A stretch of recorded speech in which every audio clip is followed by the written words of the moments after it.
Hey, I'm Matt Ruby. And I'm Rob Kramer, and welcome to the third episode of Hell and Wellness. I am a comedian, and I'm somewhat experienced in the health and wellness space, but also, I don't know, I think a lot of it's maybe a little bit of BS. Well, Matt, you got to dig deep. I'm a tech entrepreneur, a writer, and I have actually been doing the health and wellness thing for about 25 years, most of my adult life. No, but I understand what you mean. I mean, I've been a little bit of a guru chaser, kind of feel like an unguru. You know, I like to chase the gurus. I like to look for that sort of sense of wellness and enlightenment, but I don't want to get too far in because I don't want anyone to bamboozle me. There's a word. I like bamboozle. It sounds very organic. You know, it's got bamboo in it and everything. There's so much pretension in the health and wellness space, and I think that's a little bit of a turnoff for me.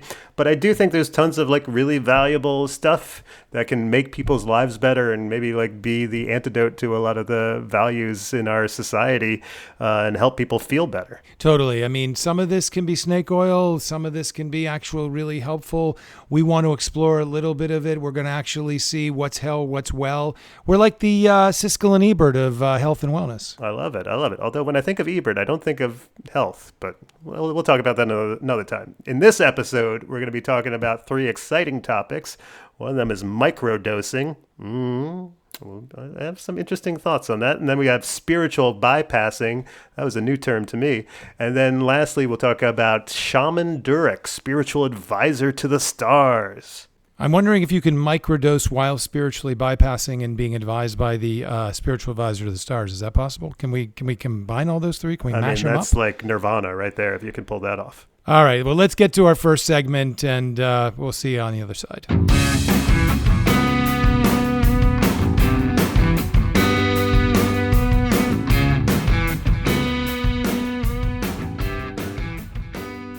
And quick note, we are not doctors. This is not medical advice. Don't take us that seriously and change your life and inject things or anything like that. We're here to entertain you, to give you our perspective on the world of wellness. So please, before you do anything serious, check with a doctor. So microdosing, what the hell? Microdosing, we're talking about taking tiny amounts of psychedelics, like a 20th to a 10th of a recreational dose. And I'm thinking the first time I hear this, and that there are people in Silicon Valley, in New York and LA, of course, they're not starting in Pittsburgh with microdosing at the steel mill, but that if you're going to take LSD, if you're going to drop a tab of LSD, dude, go all the way. Why do you need to take little crumb size amounts of psychedelics? Well, apparently the reason they do it is to actually get hyper focused. Apparently this is one of the benefits of microdosing. It's 0.1 grams of mushrooms a few mornings a week. So people can finish up their work and get their tasks done and shit like that. I don't know. To me, it just seems like another hyperbolic activity that a bunch of wankers in our tech world, I know I'm probably one of them. I'm a tech guy, but what's the friggin' point? Matt, I don't know. What do you think? I'm with you. This is capitalism trying to isolate something and make it safe for soccer moms and tech bros and stuff like that. Take the whole bag of mushrooms. Don't microdose. You know what? If you take a ton of mushrooms, what it's called? A heroic dose. You know that term, right, Rob? Absolutely. So then think about it. When you're microdosing, you're the anti-hero. It's the villainous dose of mushrooms. You're just taking it in order to be more creative at work. If you're taking a bunch of mushrooms or LSD and you're it's time to go to work, that's a problem.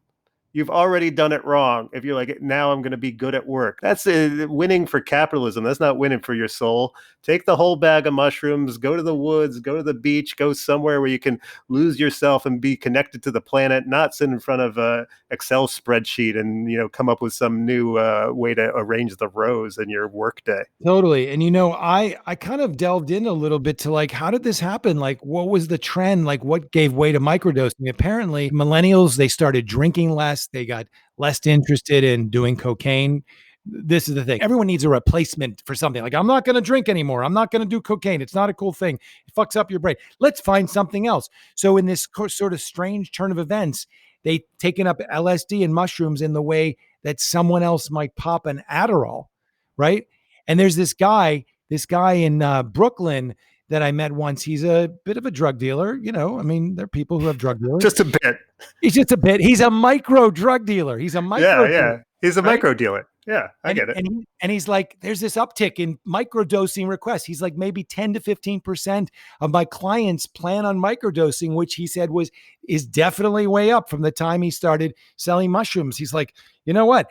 I can make almost as much money off of selling these, sorry for my, my condescension here, these wankers taking a little bit of micros. I can almost sell the same amount of micro dose of mushrooms as I could selling the whole bag of mushrooms.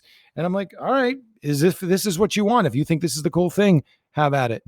It's also fear. Like it's people who are scared to like trip too much, who are probably scared to go to a drug dealer, who need it like kind of safe and like, for work. And I'm not taking drugs, I'm being more productive. And I just think it taps into this whole like sort of hustle and efficiency culture and productivity and creativity, but for work, or Google and the military bringing in meditation experts. It's like, in the end, it's all to the advantage of capitalism. It's all, so you can make more money if you're just trying to, and that's to me is the opposite of what psychedelics are on this planet for. It's not to make you more efficient at work. It's not to, maximize revenues for your corporation. It's there for you to realize that all that shit is bullshit.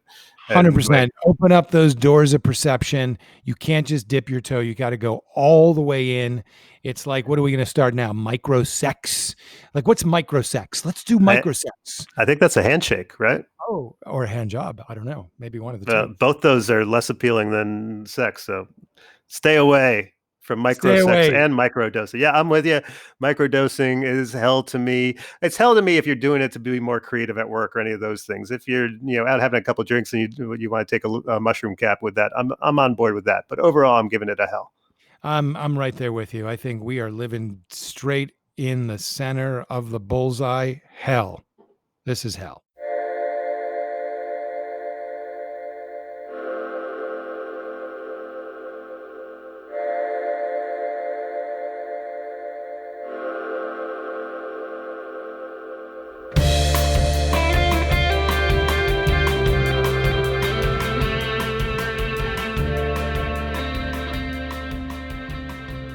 So there's this term that actually was coined in the so-called spiritual world by this psychologist back in 1984. His name was John Wellwood.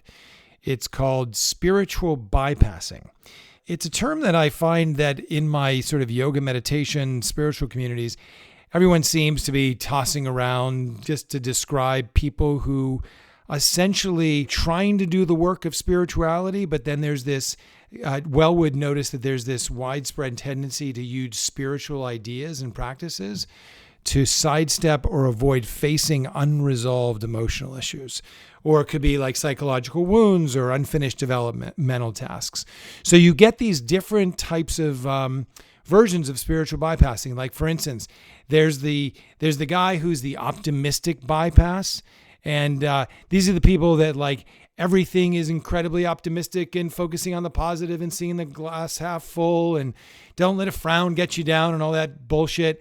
And these are some of the cat cries that some of these people tend to use. They use optimism as a way of avoiding these more somber and troublesome realities of life. But the optimistic bypass is often a side product of anger. It's an anger phobia thing. It's the inability to deal with negative emotions. So we can go into some others, but Matt, have you actually heard about spiritual bypassing, or is this a new term for you? It's a new term for me, and I'm impressed because I think it kind of labels something that exists in the wellness space that's not talked about a lot. And I think a lot of times there's power in just giving something a label and a term. But I guess I'd be curious, can you like give me an example of someone engaging in spiritual bypassing and how it would manifest in their lives? Yeah, so basically, let's say that you approach someone in a yoga class and you're talking about something negative. And they're like, no, dude, I just did my yoga class. No negativity in here. I don't want to deal with it. There's nothing in this conversation that brings me joy. I am a spiritual human being. I just don't, please. Why are you being so negative? Why are you being so friggin' negative? This is one kind of person. This one is particularly annoying to me because it's like, dude, it's part of life, which is why that probably person doesn't want to be friends with me because I'm speaking negatively to them. Except what Wellman says is that it's a side product of anger phobia. That's the dude that's actually got the anger phobia problem. But then there's a guy who they call this the aggrandizement bypass. So this is the type of self-delusion that some spiritual seekers use a way of masking their perceived deficiencies and insecurities. Aggrandizement bypass is adopted by those who seek to feel enlightenment, superior. Maybe they're having reached some higher planes of existence. They just got off a 10-day silent meditation retreat, and there is nothing in the world that is going to bring them down, and they are just the most enlightened human being that you've ever heard, because they've reached this incredible nirvana. They don't even fucking know what nirvana is, but they've reached it. And it's sometimes used by self-proclaimed masters, leaders, so-called spiritually awakened souls, gurus. These are guys that I'm telling you, man, they take aggrandizement bypass to the next level. So what we're talking about here is there's about 10 different flavors of spiritual bypass. Another one, just quickly, is victim bypass.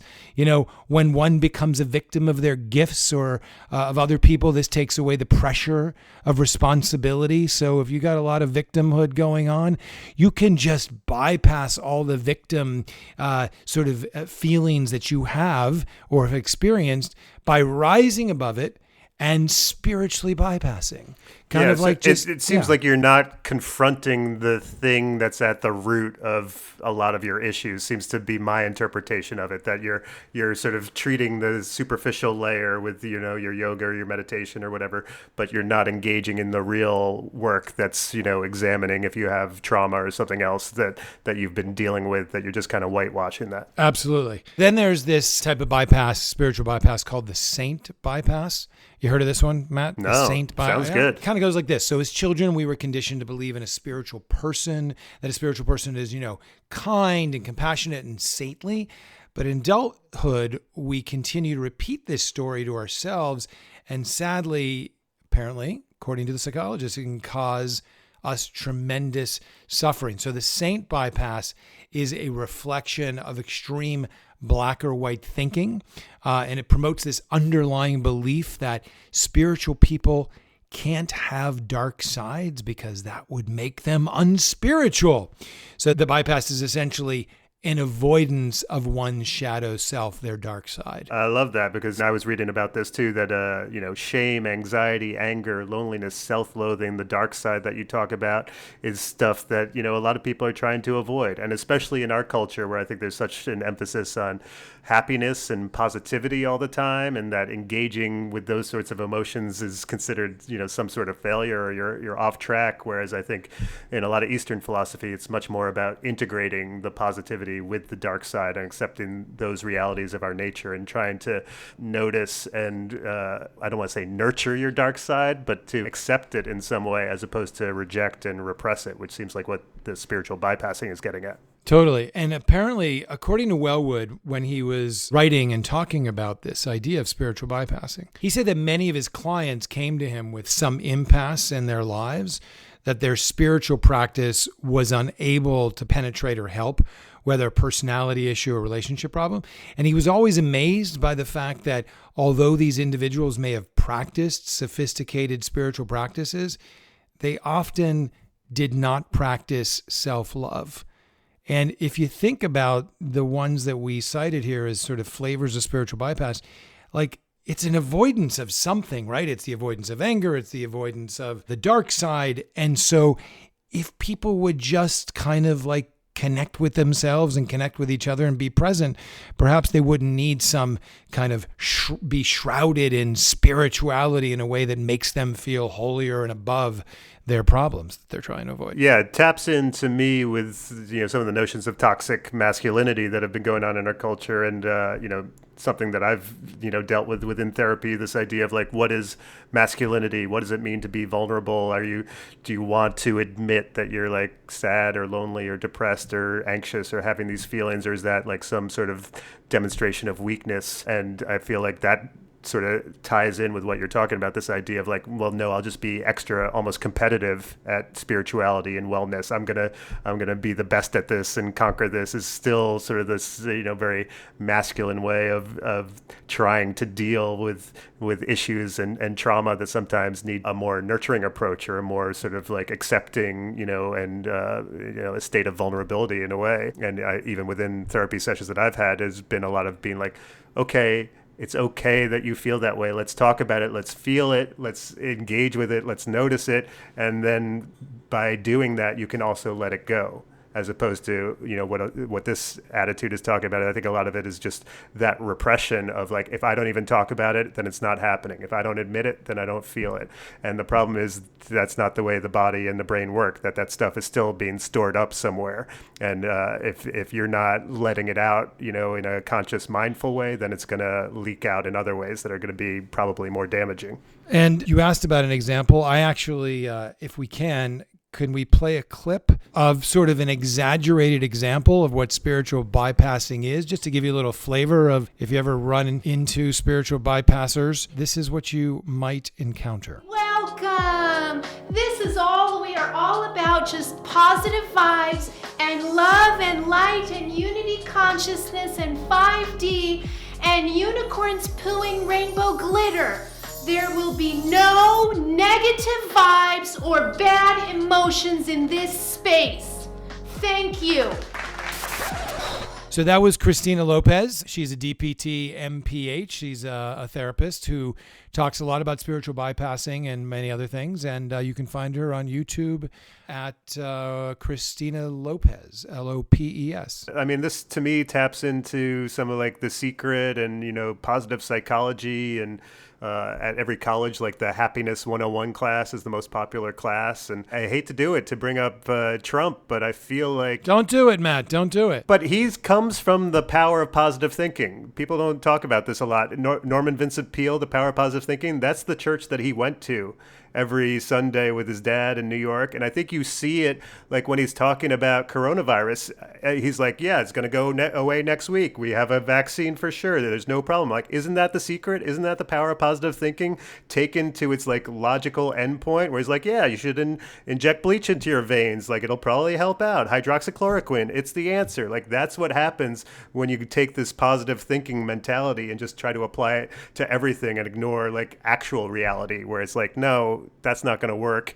The reality is we got a disease that's not going away tomorrow. And you know what? I'm glad actually you did bring up Trump, because I was going to kind of close this segment with some telltale signs of emotional bypassing. And as I sort of pre-screen them, I realized that some of these actually apply to our dear president. So here are some of the things that you should be aware of if you ever encounter the spiritual bypasser.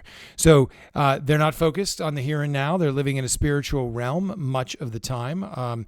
They're overemphasizing the positive, as you allude to, Matt. They avoid the negative. They're being self-righteous about the concept of enlightenment, or many other things that we know our president does.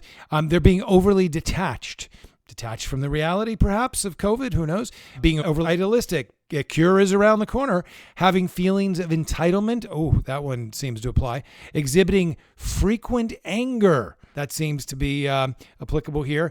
And engaging in cognitive dissonance. That assumes that one has any cognitive faculties in the first place.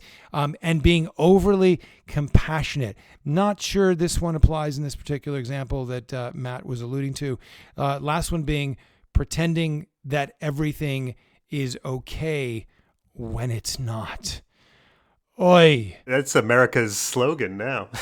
He's like the uber spiritual bypasser on like 80-90% of this list. Well, yeah, I think what it gets into is at the root of this is ego. And, a big part of enlightenment, according to the Buddhist sense, is that loss of ego and sort of accepting, not being attached to certain outcomes. And this idea that you need to be happy or positive all the time, or everything's great, and that you can't accept negativity is just really a form of repression that's going to cause you pain. So I would say, sort of in conclusion, I find it actually ironic, paradoxical, sad, and particularly annoying that people who practice spirituality, yoga, meditation, all kinds of things that are meant to improve their well-being are actually avoiding the very thing that they need to improve. And, try harder next time. Yeah, you can take the alligator out of the swamp, but you can't take the swamp out of the yoga center or something like that. Anyway, yeah, I'm a fan of this concept. I don't think you should do it, but I really like that someone has labeled this and named it. So I'm going to call it well. You're going to call it well. And so from that perspective, I say spiritual bypassing itself is hell on wheels. But the idea of the concept of calling out spiritual bypassing is definitely well.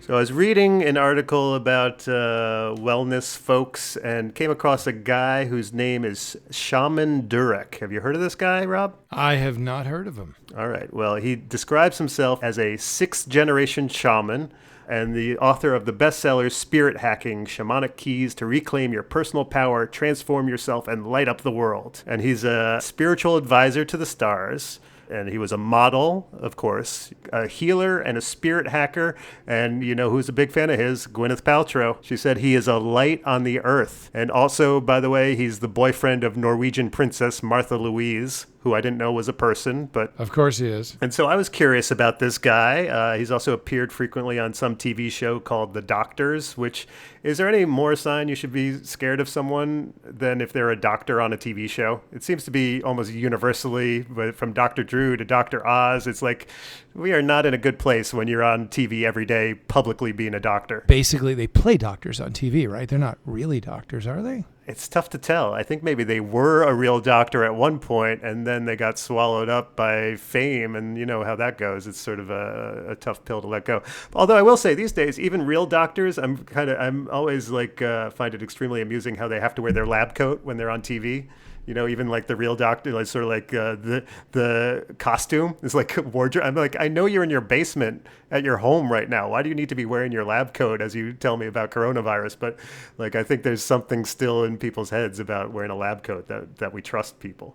But back to shaman. First of all, his name is Shaman. Is it really? I don't know. I don't feel very comfortable with that. I feel like Shaman is like, it's as if your name was like Guru or something like that. I don't think it's something you should be calling yourself or that your parents should name you if it is his real name. Either way, I'm not okay with it. I think his agent asked him to change his name. I will say this. What he's done is take the concept of shamanism and packaged it for like Oprah Gwyneth fans. You know, like I'll read you, here's a section from his site. He's a visionary for the new age with a strong focus on the evolution of humanity while also simplifying our experience through common sense practices. That doesn't really mean anything. A strong focus on the evolution of humanity? All right. He studied extensively, extracting the best from all the world philosophies, religions, spiritual teachings, and theories. So you don't have to pick just one. You know, like a lot of people, they focus on one religion or one philosophy. Why do that, Rob, when you can take from all of them as if it's a buffet? So basically, he opened up his crown chakra and he allowed all of the spiritual religious modalities to flow through, and he is now embodying them in his heart chakra, in his Wait a minute, you're pretty good at this. Wait a second. chakra. Is your name Shaman? He says through his no-nonsense teachings, he demystifies spirituality by making it attainable and understandable for not only the layman, but also for the more spiritually advanced and everyone in between. So I'm always a big fan of when someone's like, well, this is for people who are brand new at this and also the people who are experts. It's for all of you. You don't have to pick a philosophy. You don't have to pick a religion. You don't have to pick a level that you're at. Shaman is going to take care of you. He's right there for you. And does he charge these people? Does Gwyneth pay him lots of money for these sessions? At his site, there is merch, and you can get sessions with him for $1,000 an hour, flat rate. You can actually buy Shaman Durek merch. He gives this whole speech about how he'll only sell products where he knows the owners of the company, where they've been vetted, that there's a lot of stuff in the wellness space that can't be trusted.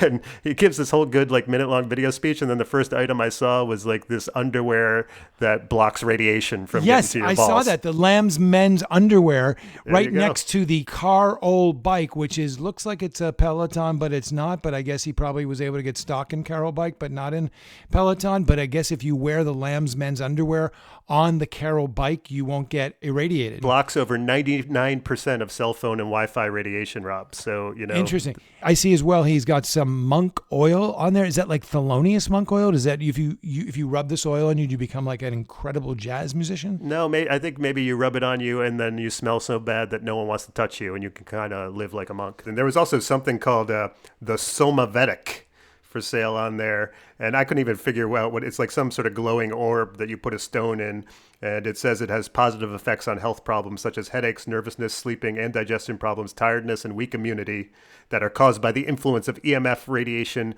and geopathic stress.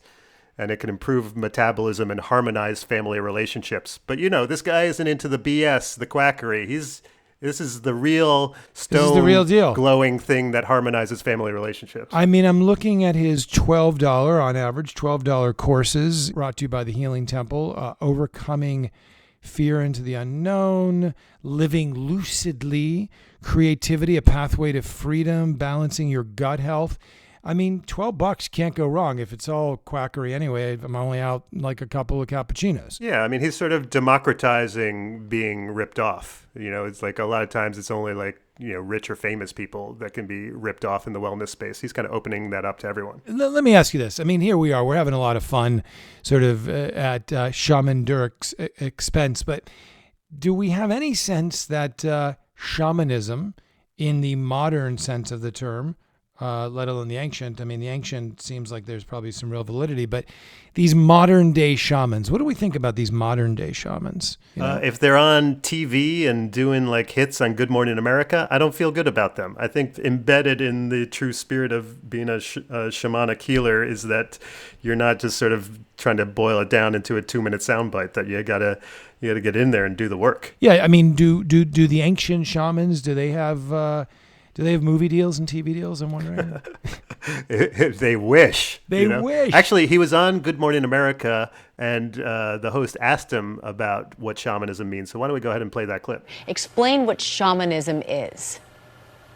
So shamanism is about creating a relationship. It's about creating a relationship with yourself, with your family, with your community, with your friends, with your children, and with your environment. And the stronger your relationship and more authentic it is, the more beautiful your life can become. That makes perfect sense. It really doesn't make sense, but I love that she was right there with him after he says his nonsense. That really is not the definition of shamanism in any version that I've heard before. I don't think she heard a word he said, actually. Well, then he gets to the next step, which is where you put 3 fingers in your palm and you say something out loud and it's supposed to heal you.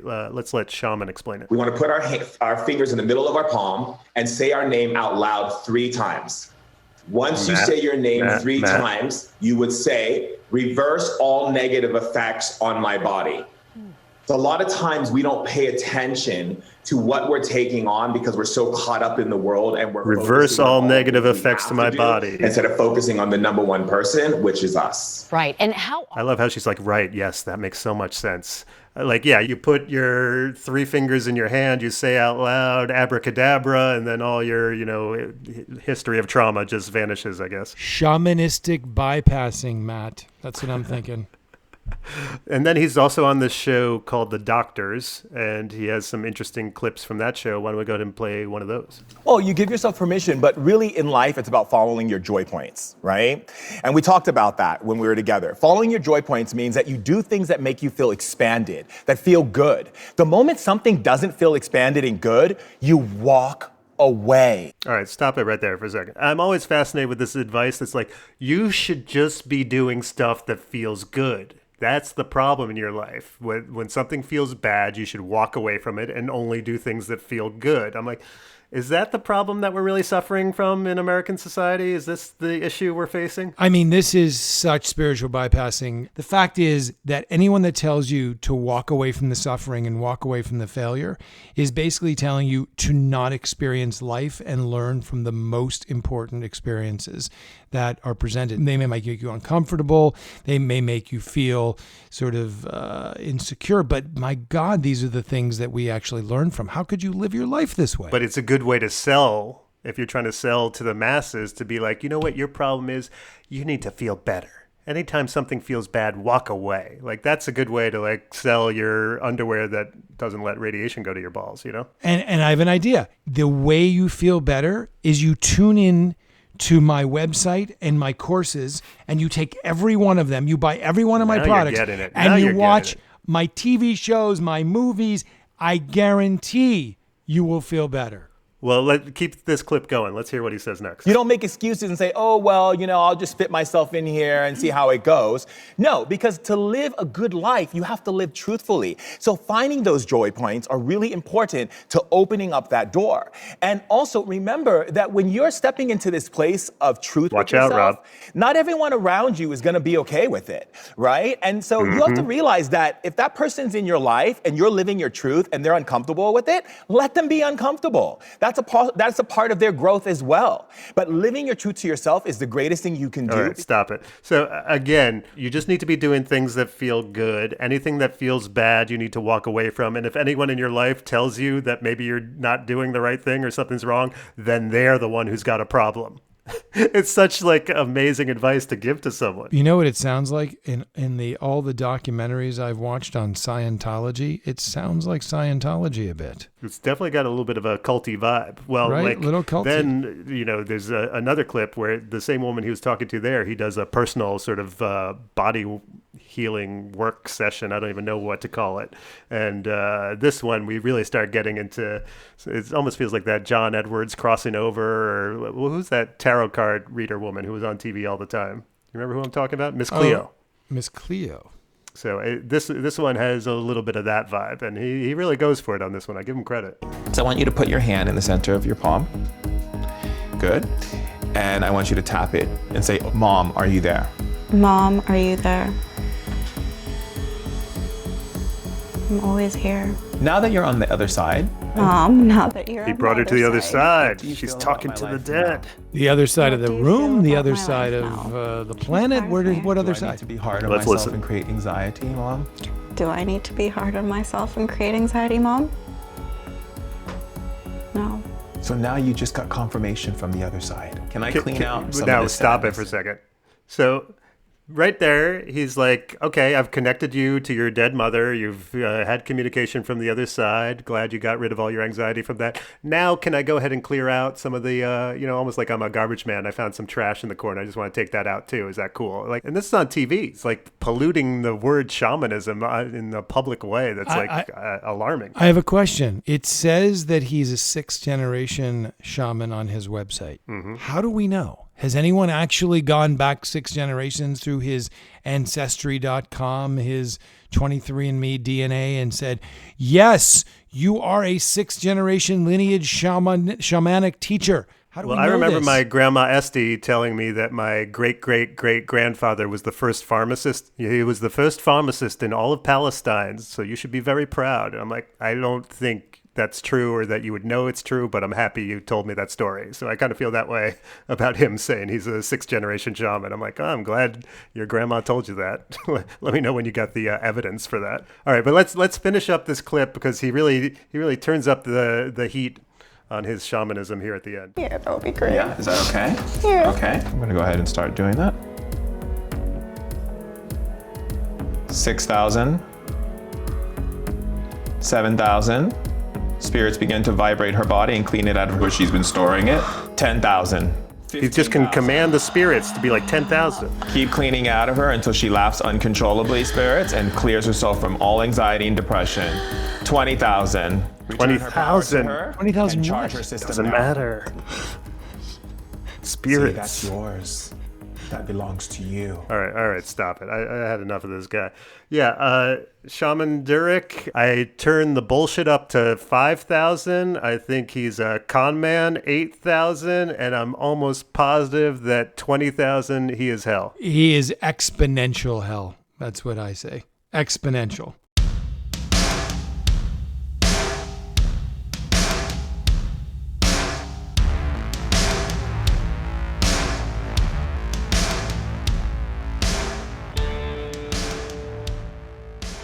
Thanks for listening to Hell and Wellness. I'm Rob Kramer. And I'm Matt Ruby. You can subscribe to the show wherever you listen to podcasts, and you can leave voice messages for us at anchor.fm/hellandwellness. That's anchor.fm/hellandwellness. You can also see all the shows there.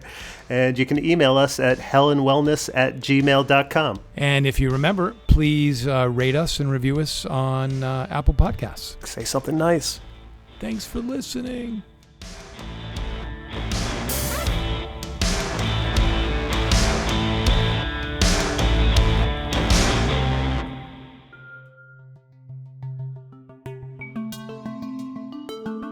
This podcast is produced by Stereoactive Media.